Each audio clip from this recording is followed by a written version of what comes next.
जम्मू काश्मीरच्या सांबा जिल्ह्यामध्ये घुसखोरीचा डाव भारतीय जवानांनी उधळून लावलेला आहे। सांबामध्ये 7 घुसखोरांना ठार करण्यात बीएसएफ जवानांना यश आलेलं आहे। ही दृश्य आपण पाहतोय।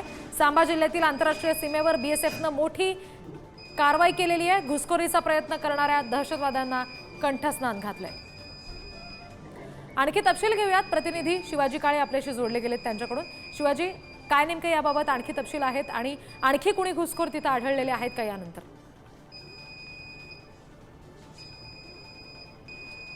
जैश ए मोहम्मदच्या संघटनेच्या वतीनं ही घुसखोरी करण्यात आल्याची माहिती मिळत आहे।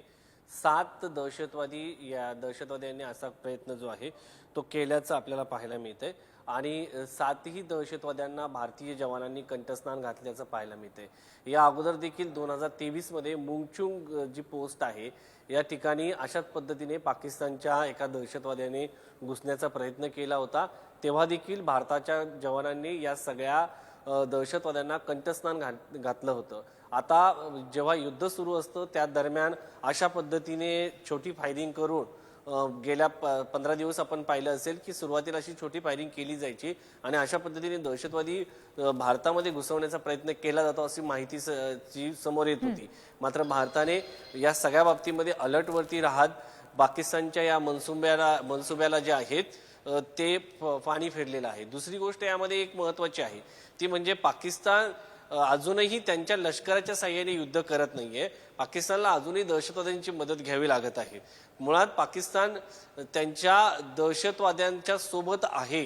पाकिस्तानची दहशतवादी आणि पाकिस्तान हे वेगळं नाहीये हे यावरून पाहायला मिळते। कारण भारताचं देखील जगासमोर हेच म्हणणं आहे की पाकिस्तान हा ज्या पद्धतीने दहशतवादी कारवाया करत आहे त्याचा जो गड आहे तो भारताने उद्ध्वस्त केलेला आहे आणि पाकिस्तानने त्याचं शेपूट जे वाकडं आहे ते वाकडंच ठेवले आणि जगासमोर पाकिस्तानच्या या 7 दहशतवाद्यांच्या घुसखोरीमुळे एक बाब समोर आलेली आहे की पाकिस्तान दोन्ही बाजूने दहशतवाद लष्करी कारवाई अशा एकंदरीत दोन्ही बाजूने भारताच्या विरोधात उतरलेला आहे आणि भारताने हे सातत्याने जगासमोर मांडलेलं आहे की पाकिस्तान जे काय करत आहे त्या दहशतवाद्यांना वाचवण्याचा प्रयत्न करत आहे आणि हे दहशतवादी भारताच्या विरुद्ध वापरण्याचा प्रयत्न पाकिस्तान करताना पाहायला मिळत आहे। आणि पुन्हा एकदा या सगळ्या कारवाईमुळे सामा सेक्टरमध्ये काल जी कारवाई झालेली आहे या 7 दहशतवाद्यांचा खात्मा भारतीय जवानांनी सुरक्षा रक्षकांनी जो केलेला आहे यामुळे एक बाब स्पष्ट होते ती म्हणजे पाकिस्तान अजूनही दहशतवाद्यांचा सहारा घेत आहे, दहशतवाद्यांच्या मागे लपत आहे।